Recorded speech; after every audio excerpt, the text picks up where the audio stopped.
And magnetic field दोनों को मिलाकर प्रोड्यूस होता है।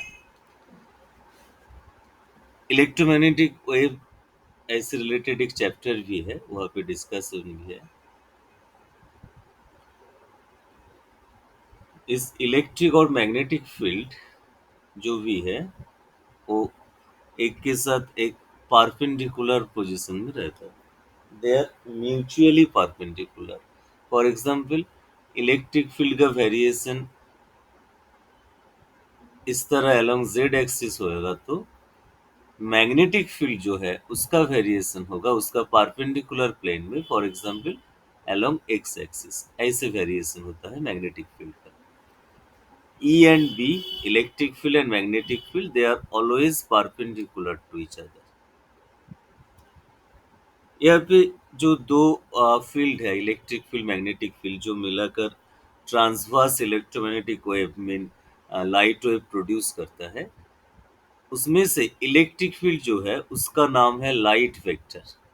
क्योंकि इलेक्ट्रिक फील्ड ही जो है वो हमारा जो रेटिना में सेंसेशन का कुछ, कोई भी इस विजुअल का जो कोनो विजन का जो सेंसेशन प्रोड्यूस होता है, वो सेंसेशन इलेक्ट्रिक फील्ड से ही प्रोड्यूस होता है।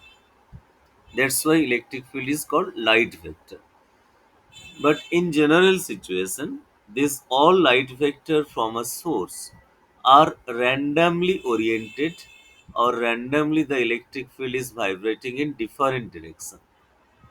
This type of light wave is called unpolarized wave. Unpolarized wave. Unpolarize light wave. ऐसे अनपोलराइज लाइट वेव हमारा आई पे आए तो दिखने में थोड़ा सा दिक्कत होता है, इसलिए लाइट वेव को पोलराइज करना पड़ता है। पोलराइज मतलब out of all this possible vibration, एक ही वाइब्रेशन को हम लोग चूज करूंगा, उसको ही कोई सोर्स से पास होने, उस पास होने का अलाउ करूंगा। ऐसा कुछ लाइट वेव प्रोड्यूस होगा तो इसको कहता है पोलराइज्ड वेव। ऐसे कुछ डिवाइस, ऑप्टिकल डिवाइस मिलता है जैसे टूरमैलिन क्रिस्टल और निकोल प्रिज्म, और आर्टिफिशियली प्रोड्यूस पोलारॉइड। पोलारॉइड जिसका अंदर लाइट वेव पास करेगा तो उनमें से जो बहुत सारे डिफरेंट डायरेक्शन में वाइब्रेशन था, उसमें से एक डायरेक्शन का ही वाइब्रेशन इसी पोलारॉइड से पास करेगा, पोलारॉइड से निकल आएगा। एक प्लेन का ही वाइब्रेशन रहेगा, अदर्स जो भी प्लेन का वाइब्रेशन है वो इसी पोलारॉइड फिल्टर को नहीं पास कर सकेगा। ऐसा कुछ होगा तो जो सिंगल प्लेन ऑफ वाइब्रेशन का लाइट वेव मिलेगा उसको कहता है polarized wave. Polarized light wave. इस तरह बहुत सारे सिचुएशन है जहाँ पे पोलारॉइड यूज करके हम लोग लाइट वेव को पोलराइज करते हैं। जैसे front screen, front window of a car, car का जो फ्रंट विंडो होता है, जैसे जहाँ से ड्राइवर रोड को दिखता है, वो स्क्रीन पोलराइज्ड होना चाहिए, नहीं तो ड्राइवर को दिखने में थोड़ा सा दिक्कत होगा। खास करके जब अपोजिट साइड से कोई कार आएगा with a very large intense headlight, तब ड्राइवर को दिखने में दिक्कत होता है। सिमिलरली सनग्लास का जरूरत पड़ता है जब डायरेक्ट सन में कुछ हम लोग बाहर जाऊंगा, और स्पेसिफिकली प्लेयर, क्रिकेट प्लेयर और any other player who plays under very intense sunlight, उसका पोलराइज्ड सनग्लास का जरूरत पड़ेगा, नहीं तो दिखने में प्रॉब्लम होगा, बॉल दिखा नहीं जाएगा ठीक तरह से। ऐसे बहुत सारे सिचुएशन है। और अदर एग्जांपल है जो 3D मूवी, 3D हो और 7D हो, जैसे भी 3D मूवी हम लोग जब देखूंगा उसमें भी पोलारॉइड ग्लास का ही जरूरत पड़ता है, इसलिए वो लोग एक स्पेशल टाइप का सनग्लास सप्लाई करता है 3D मूवी को देखने के लिए। क्योंकि वो 3D जो बना गया फिल्म को, वो पर्टिकुलर एक प्लेन ऑफ वाइब्रेशन के लिए ही 3D है। डिफरेंट ओरिएंटेशन ऑफ वाइब्रेशन के लिए वो 3D नहीं फील होगा, एक पर्टिकुलर प्लेन ऑफ वाइब्रेशन का अंदर ही वो 3D होगा, इसलिए पोलारॉइड ग्लास का जरूरत पड़ता है। ऐसे बहुत सारे एग्जाम्पल है पोलराइज्ड लाइट वेव का, जहाँ पे जरूरत पड़ता है। तो इसी पोलराइज करने में दो टाइप का टेक्निक यूज होता है। एक है रिफ्लेक्शन प्रोसेस, रिफ्लेक्शन से भी पोलराइज होता है, और एक रिफ्रैक्शन प्रोसेस, दोनों टाइप का ही प्रोसेस का एप्लीकेशन होता है। इस रिलेटेड एक थ्योरम है, एक फॉर्मूला है। This law is called Brewster's law. Brewster's law, according to Brewster's law, कोई भी प्लेन कुछ ऐसे मटेरियल है, कुछ ऐसे पोलारॉइड मटेरियल है जिसके ऊपर लाइट वेव सर्टेन एंगल से इंसिडेंट होगा। This certain angle is called angle of polarization और पोलराइजिंग एंगल। पर्टिकुलर एंगल पे लाइट इंसिडेंट होगा तो उस लाइट जो जब रिफ्लेक्टेड होगा, वो रिफ्लेक्टेड बीम पोलराइज्ड मिलेगा, और जो रिफ्रैक्टेड भी होगा वो भी पार्शियली पोलराइज्ड लाइट वेव हो सकता है। मतलब जब लाइट इंसिडेंट हो रहा है उसमें डिफरेंट टाइप का वाइब्रेशन मिक्स्ड हुआ है, different plane of vibration mixed हुआ है। रिफ्लेक्ट होने के बाद एक पर्टिकुलर वाइब्रेशन का ही पर्टिकुलर प्लेन ऑफ वाइब्रेशन का लाइट रिफ्लेक्ट हो गया। सो हम लोग को पोलराइज्ड लाइट वेव मिल जाएगा। सिमिलरली रिफ्रैक्टेड जो रो है, यहाँ पे एक रिफ्रैक्टेड रे भी आया, और रिफ्रैक्टेड रे भी फुल्ली पोलराइज्ड और पार्शियली पोलराइज्ड हो सकता है। So this angle is called polarizing angle. According to law of reflection, this incident angle must be equal to the angle of reflection. So AV theta P होगा, and it is called theta R, angle of refraction. यहाँ पे जो important properties मिलेगा, theta P plus theta R mean मतलब incident angle and angle of refraction का जो सम वो 90 degree होगा।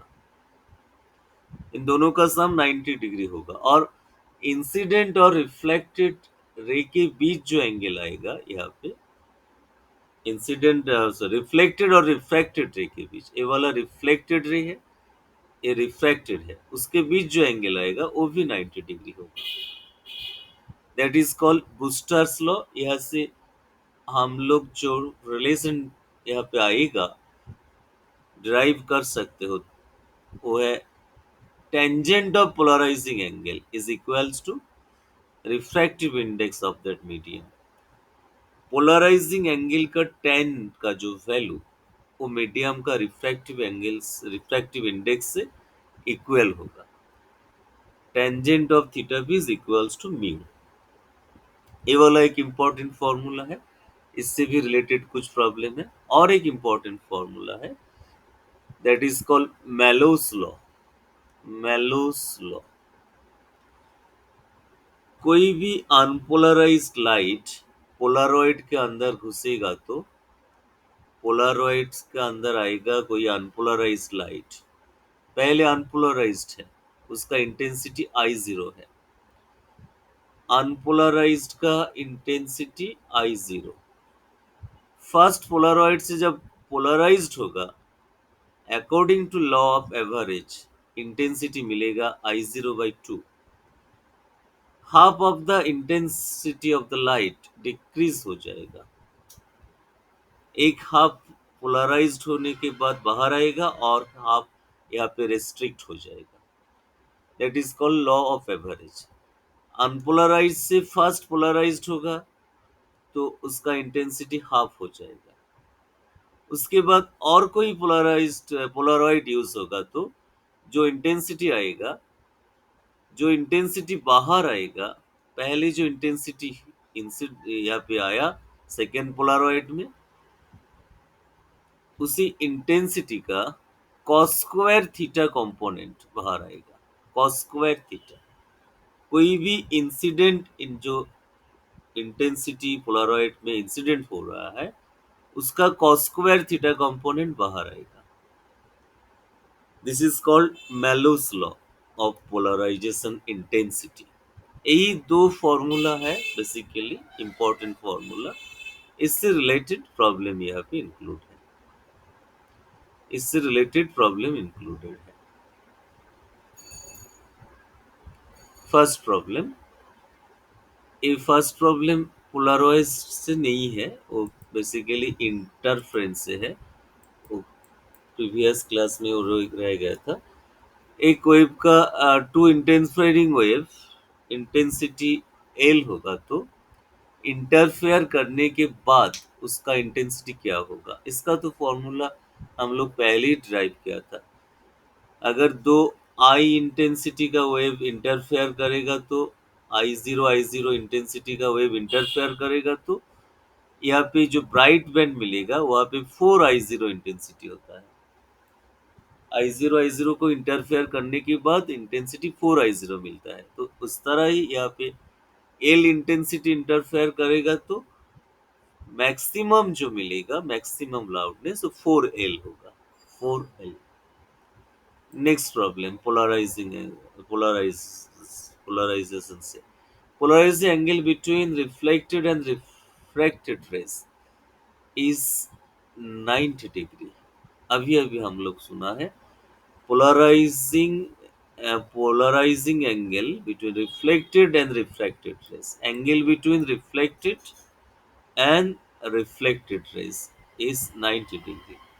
This is the incident unpolarized light जिसमें सभी अदर्स प्लेन का वाइब्रेशन मिक्स्ड हुआ है, एक रिफ्लेक्टेड हुआ, एक पार्ट रिफ्रैक्टेड हुआ। रिफ्लेक्टेड और रिफ्रैक्टेड के बीच जो एंगल होता है वो 90 degree. Next, fringe width in an interference pattern due to interference में फ्रिंज विड्थ, ये वाला क्वेश्चन भी एक था पहले, बाद में और भी दिया हुआ है। बहुत आसान क्वेश्चन है। Fringe width is proportional to wavelength, wavelength के साथ प्रोपोर्शनल होता है। Proportional to wavelength.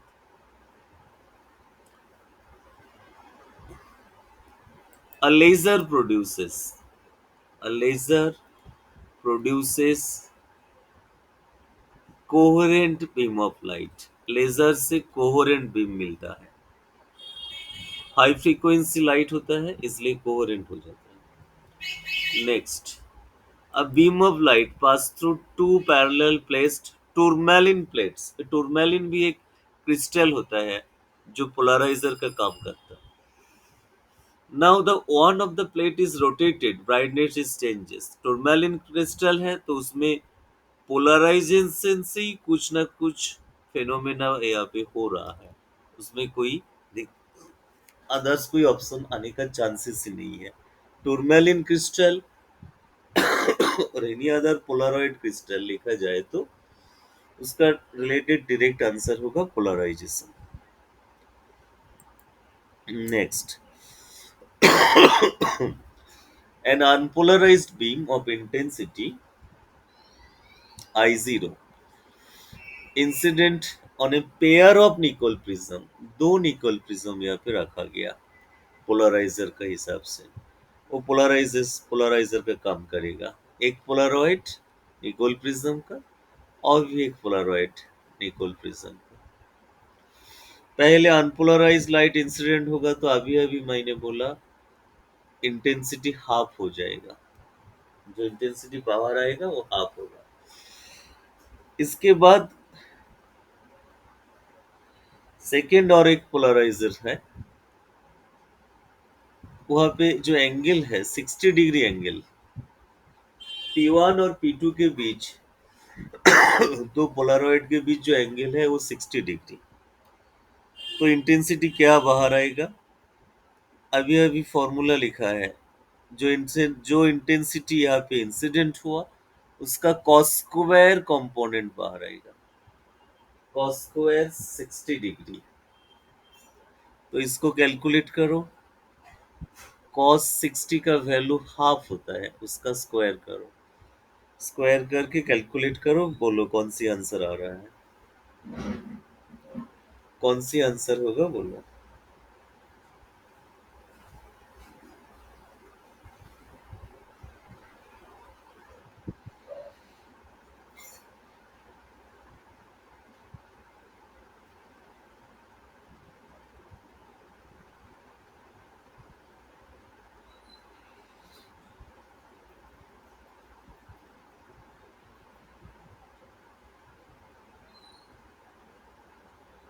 IO by 8, option D. Yes, option option D आएगा, आई जीरो कहना है इसको, आई ओ नहीं, आई जीरो।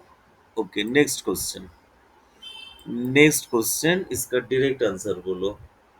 कोई कैलकुलेशन नहीं है, अभी अभी इस कॉन्सेप्ट को हम लोग एक्सप्लेन किया, यूज भी किया।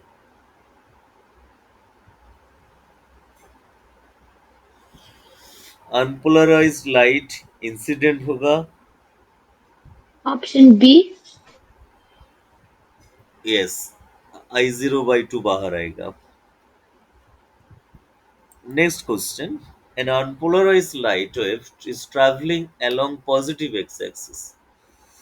The electric field vector, हमारा जो एक्सिस सिस्टम है कार्टेशियन कोऑर्डिनेट में, वो ऐसे होता है X Y Z, all three are mutually perpendicular.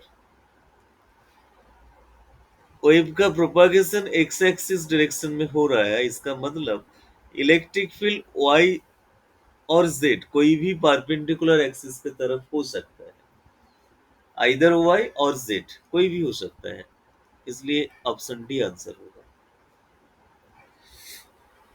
Y भी हो सकता है, जेड भी हो सकता है। Next question. Ordinary light incident on a glass slab at polarizing angle. Glass slab के लिए जो पोलराइजिंग एंगल होता है वो 56 degree, that is the polarizing angle of a glass slab, suffers a deviation of 20 degree. तो angle of refraction क्या होगा, ये पूछा गया। जो भी डेविएशन हो उसको छोड़ो, हम लोग अभी अभी एक फॉर्मूला लिखा था, angle of polarization plus angle of refraction का जो सम, वो 90 डिग्री होना चाहिए। इस हिसाब से पोलराइजिंग एंगल तो हम लोग को मिल गया 56 डिग्री, तो एंगल ऑफ रिफ्रैक्शन क्या होगा, यहाँ से ही कैलकुलेट करो, डायरेक्ट आंसर आ जाएगा।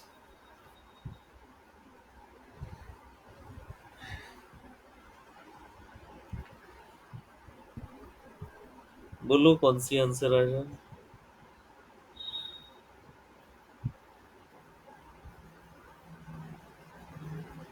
कोई भी ग्लास स्लैब दिया जाए तो उसका polarizing angle, 34 yes degree 34, 30. It is 34।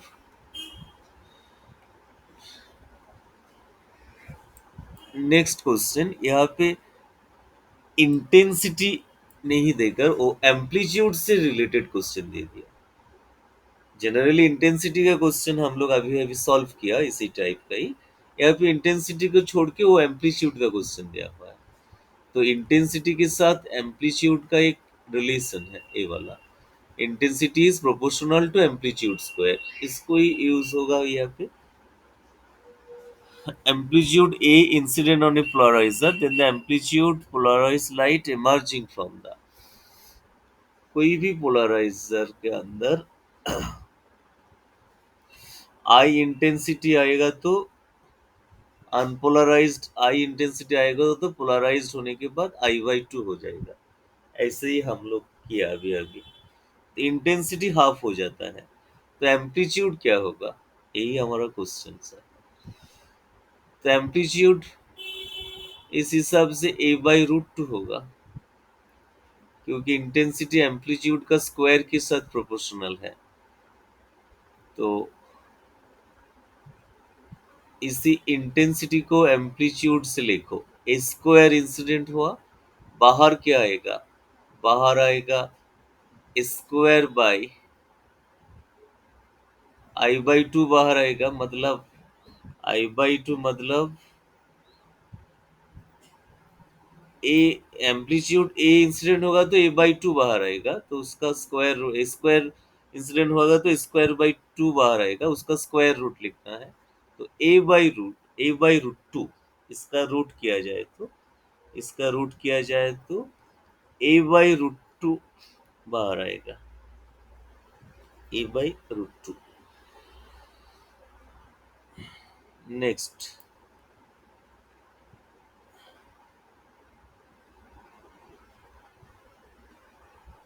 एक पोलराइजिंग सरफेस के ऊपर, ग्लास प्लेट के ऊपर 60 डिग्री एंगल पे एक लाइट रे इंसिडेंट हुआ। 60 डिग्री एंगल पे लाइट रे इंसिडेंट हुआ, ये वाला एंगल 60 डिग्री। उसके बाद वहां पे रिफ्लेक्शन हुआ, रिफ्लेक्शन एंगल भी 60 डिग्री होगा, और रिफ्रैक्टेड भी हुआ, एक पार्ट लाइट का एक पार्ट रिफ्रैक्टेड भी हुआ। ये वाला रिफ्लेक्टेड रे, ये पार्ट है रिफ्रैक्टेड रे। इस दोनों को बीच जो एंगल दिया है रिफ्लेक्टेड एंड रिफ्रैक्टेड, 90 डिग्री। तो पूछा गया जो question, the index of refraction of glass slab. तो 60 डिग्री एंगल पे इंसिडेंट हो गया, लाइट रे इंसिडेंट हो गया, उसके बाद उसका पोलराइजेशन हो गया। इसका मतलब यहाँ पे जो 60 डिग्री एंगल है वो पोलराइजिंग एंगल है। हमारा फॉर्मूला था boosters law, tan of polarizing angle, tan of polarizing angle is equals to mu। तो इसको ही डायरेक्ट यूज करो, यहाँ पे polarizing angle 60 degree, tan 60 equals to mu. tan 60 का वैल्यू क्या होता है? tan 60 का वैल्यू √3, tan 60 का वैल्यू √3 होता है। √3 मतलब 1.732,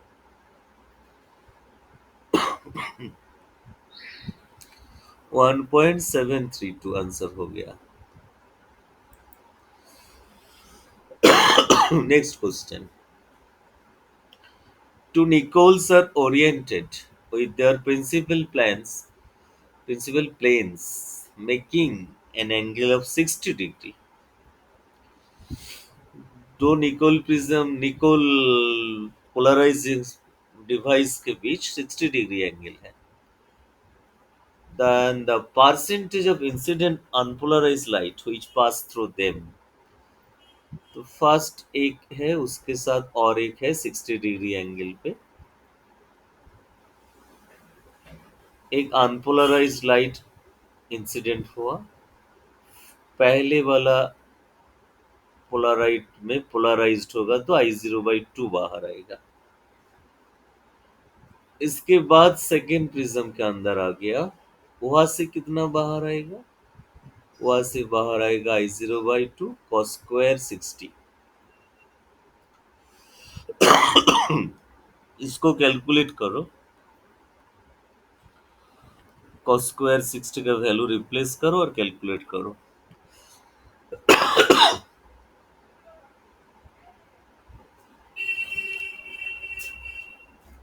I0/8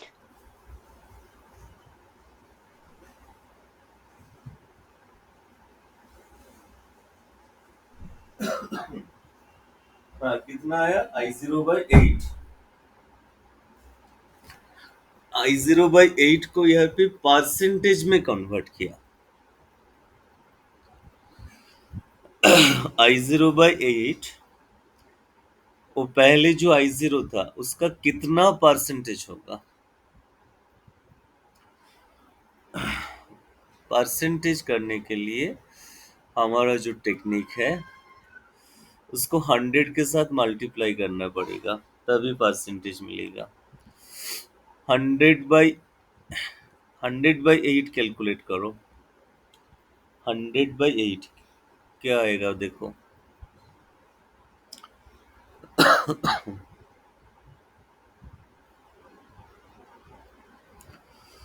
100/8 कैलकुलेट करो और क्या आएगा देखो।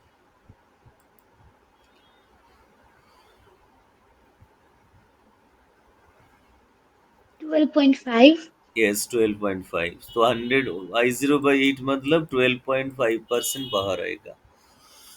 पहले जो पोलराइड था वहां से I0/2, बाद में मेलूस लॉ से मेलूस लॉ अप्लाइज हुआ, मेलूस लॉ अप्लाई होने के बाद I0/8 मिला मतलब 12.5।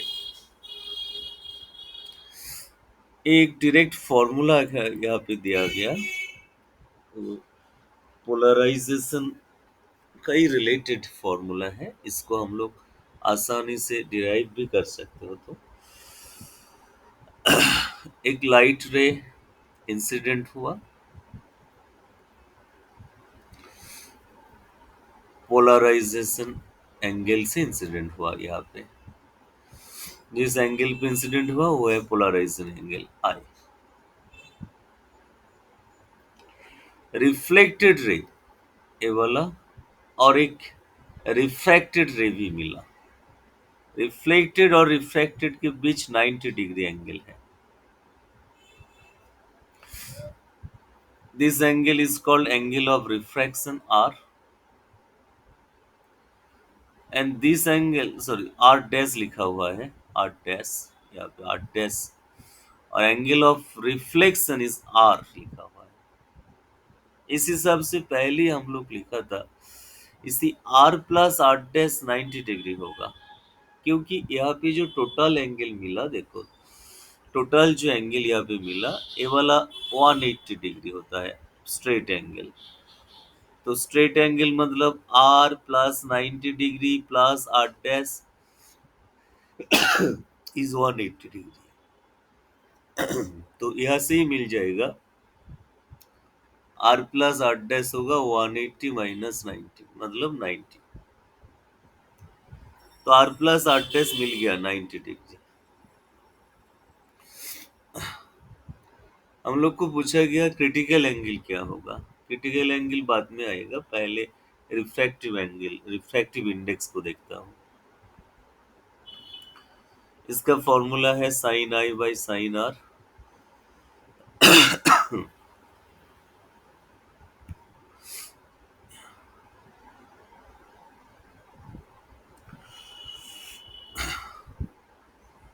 या फिर आर जो है, आर एंगल ऑफ रिफ्लेक्शन, वो आई से इक्वल होगा। क्योंकि angle of incidence angle of refraction equal होता है। तो आर का पोजीशन में आई लिख दो, i plus are dash equals to 90 degree.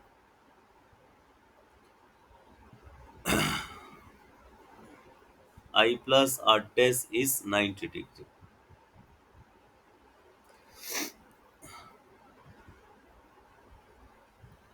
इसका मतलब i equals to 90 minus r dash.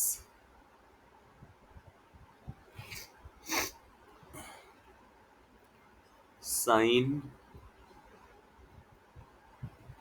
90 minus r dash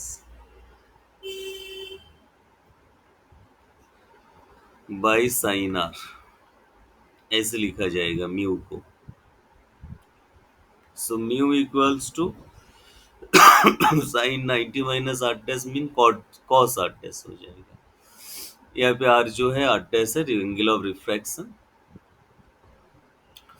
cos by sign cot हो जाता है, कॉट। इसका इनवर्स लिख लो 1/म्यू, तो 1/कॉट हो जाएगा। 1/कॉट मतलब 10, 1/कॉट is 10। So 10 are dash is the 1/म्यू। अभी क्रिटिकल एंगल का जो फॉर्मूला है वो रे ऑप्टिक्स में है, साइन थीटा से इक्वल्स टू 1/म्यू। 1/म्यू मतलब 10 are dash. So critical angle जो मिल जाएगा वो है sine inverse 10 are dash, sine inverse 10 are dash. ये हमारा आंसर आएगा, साइन इनवर्स 10 आर डैश। इसका डायरेक्ट फॉर्मूला का हिसाब से तुम इसको याद रख सकते हो, डायरेक्ट फॉर्मूला का हिसाब से। और ये वाला एक क्वेश्चन था यहाँ पे 64 नंबर पे, वो इंटरफ्रेंस का रिलेटेड क्वेश्चन था, वो रह गया था, उसको भी कर देता हूँ। दो अलग मीडियम में, एक मीडियम में L1 लेंथ ट्रेवल किया जहाँ पे रिफ्रैक्टिव इंडेक्स μ1 है, और एक मीडियम में L2 ट्रेवल हुआ जिस पे रिफ्रैक्टिव इंडेक्स μ2। तो दोनों वेव के बीच जो ट्रेवल कर रहा है, सर्टेन डिस्टेंस ट्रेवल करने के बाद यहाँ पे मीट किया दो अलग मीडियम में, ऑप्टिकल पाथ डिफरेंस जो आएगा वो mu into L1, similarly μ2 into L2 होता है। इसको कहते हैं ऑप्टिकल पाथ डिफरेंस। दोनों मीडियम डिफरेंट है, सेम मीडियम नहीं है, इसलिए ऑप्टिकल पाथ डिफरेंस लिखना पड़ेगा। Direct path difference L2 minus L2 minus L1, ये नहीं चलेगा यहाँ पे, क्योंकि दोनों अलग अलग मीडियम है, अलग अलग मीडियम का डिफरेंट रिफ्रैक्टिव इंडेक्स है। सो ऑप्टिकल पाथ डिफरेंस क्या आएगा? ऑप्टिकल पाथ डिफरेंस आएगा μ1 L1 माइनस μ2 L2, ये हमारा पाथ डिफरेंस आएगा। फेज डिफरेंस क्या होगा? फेज डिफरेंस के साथ पाथ डिफरेंस का एक ऐसा रिलेशन हम लोग लिखा था पहले दिन में ही, इसको यहाँ पे यूज कर लो, इसको यहाँ पे यूज कर लो। Phase difference equals to 2 pi by lambda into path difference. Path difference मिल गया था, वहां से फेज डिफरेंस मिल गया, ये वाला आंसर होगा।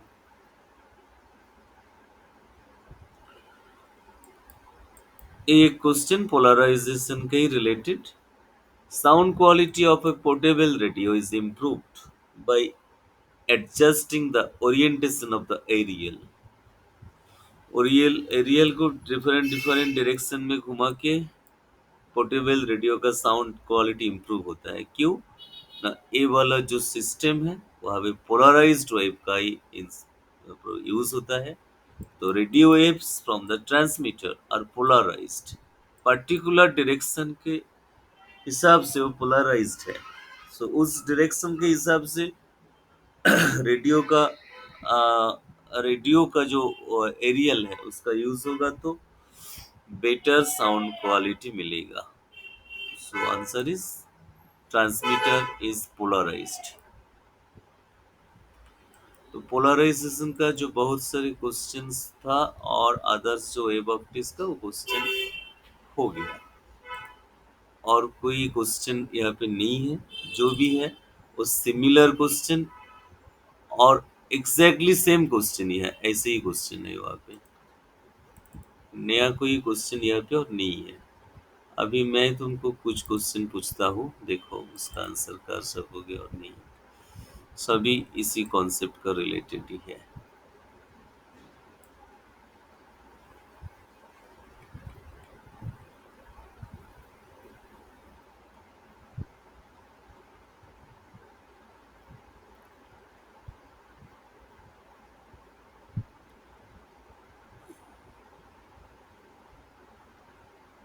हाँ, क्वेश्चन नंबर 4, इसका आंसर बोलो क्या होगा?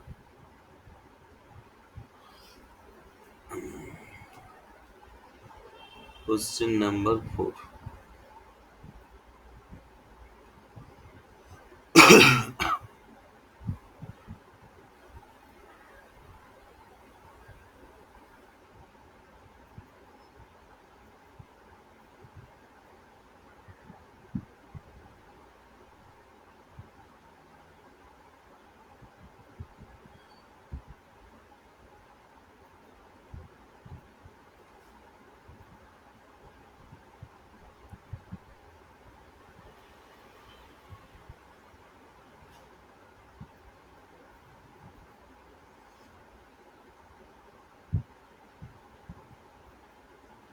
ऑप्शन 3। यस 3, अभी अभी हम लोग सॉल्व किया था। 3 होगा, 12.5%, वही क्वेश्चन दिया गया।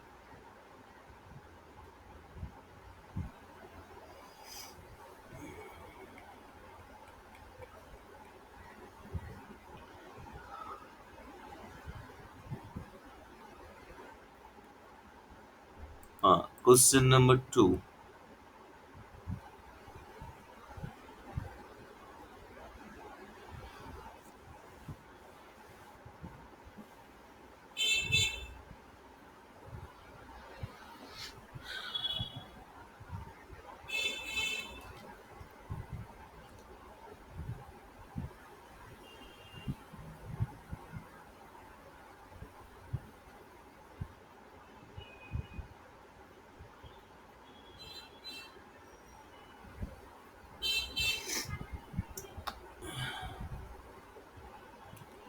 Angle of polarisation and angle of refraction का साम 90 डिग्री होना चाहिए।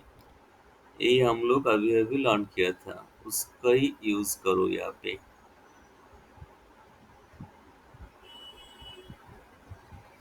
Option 3. Yes, 36 degree 56 minute. Next question number 3 का आंसर बोलो।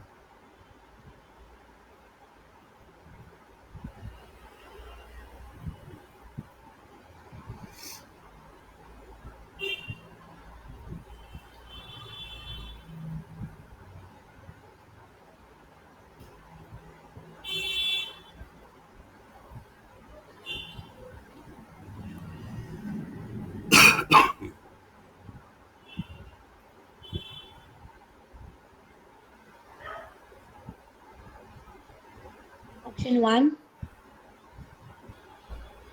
Yes, it is called Brewster's law.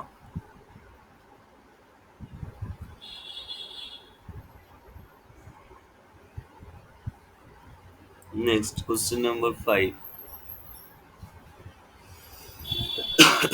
पहले उस मीडियम का रिफ्रैक्टिव इंडेक्स क्या होगा, वो मेरे को बोलो। म्यू का वैल्यू क्या होगा?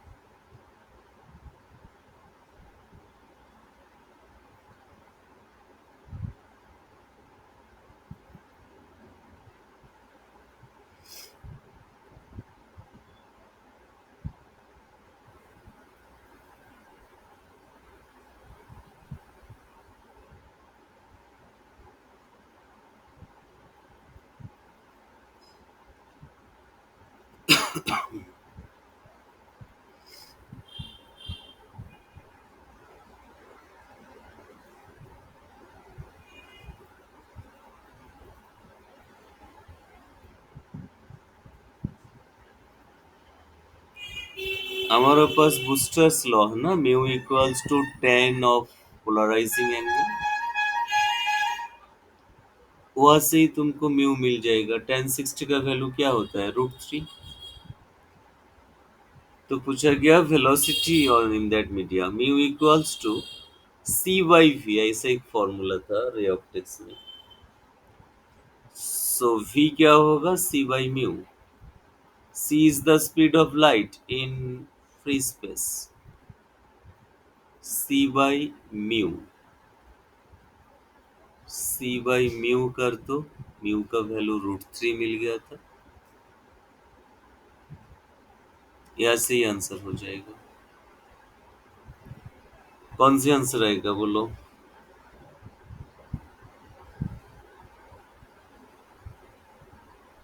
Under root 3 into 10 to the power 8.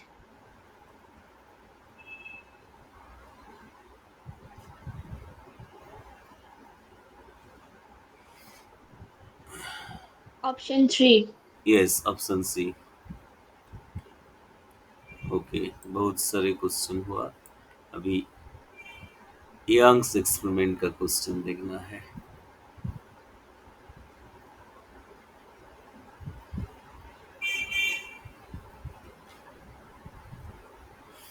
हाँ, क्वेश्चन नंबर 6, इसका आंसर बोलो।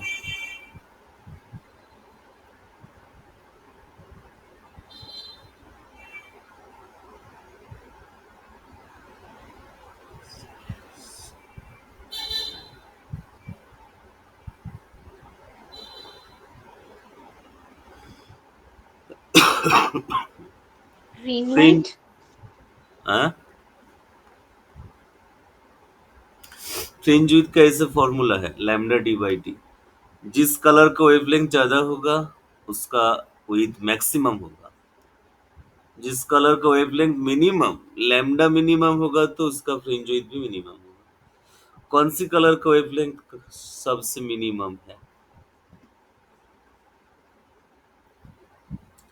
रेड का वेवलेंथ ज्यादा होता है, इसको याद रखो। वायलेट का वेवलेंथ सबसे कम होता है। Red wavelength is the maximum, violet is the minimum.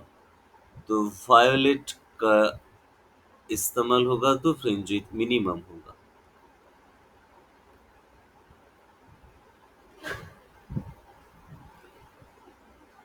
Question number 5।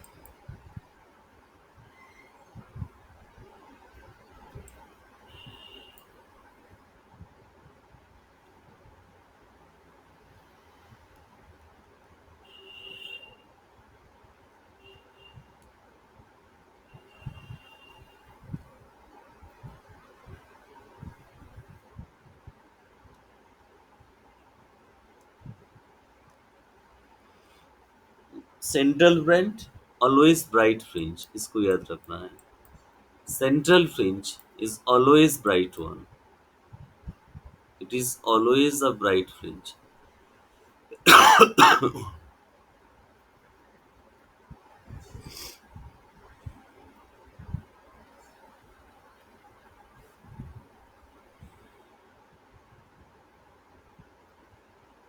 हाँ, question number 9।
It will increase.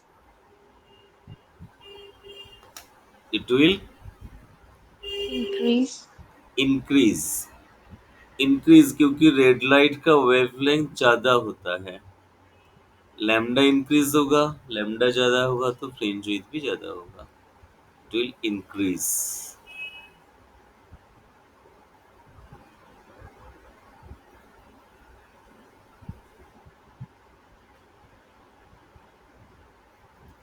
इसका आंसर बोलो। क्वेश्चन 2।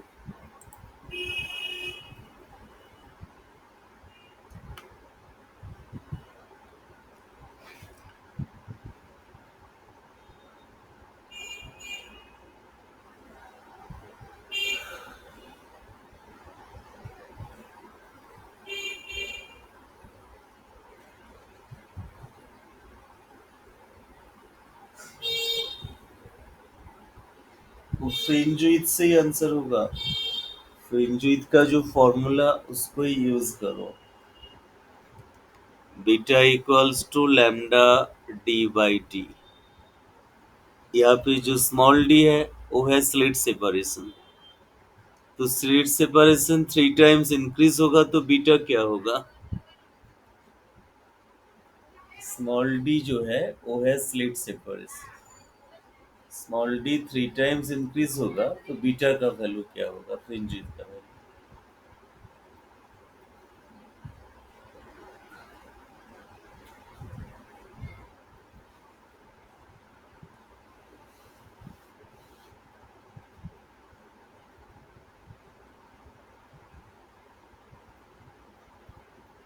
1/3 होगा। स्मॉल डी 3 टाइम्स इंक्रीज होगा तो यहाँ पे 3 आ जाएगा तो बीटा 1/3 होगा। ऐसे ही क्वेश्चन है, तुम्हारा क्वेश्चन सेट में भी था। उसी क्वेश्चन सेट में भी ऐसे ही क्वेश्चन था। ओके, एक लास्ट क्वेश्चन, क्वेश्चन नंबर 9 का आंसर बोलो।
Option B. Option B number. B. 2. 18। Yes, sir. यहाँ पे n1 wavelength lambda 1, n1 lambda 1 equals to n2 lambda 2, ऐसा ही फॉर्मूला था। बी होगा। You are correct. 600 into 12, n2 calculate करना है, 400 दिया हुआ है, बी आएगा। आंसर तो बी आएगा।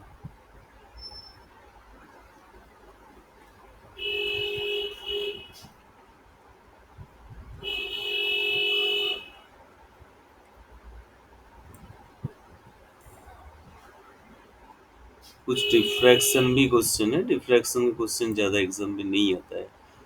एक इंटेंसिटी का क्वेश्चन प्रैक्टिस कर लो, बहुत सारे क्वेश्चन किया था तुमने। इंटेंसिटी, ये वाला।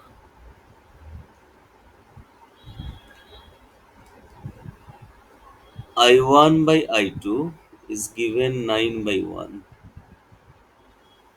Ratio of maximum and minimum intensity। बहुत सारे ऐसा क्वेश्चन था वहाँ पे। I max is equals to root I1 by I2 plus 1। यहाँ पे आएगा root I1 by I2 minus 1। अभी कैलकुलेशन करो।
Option 3.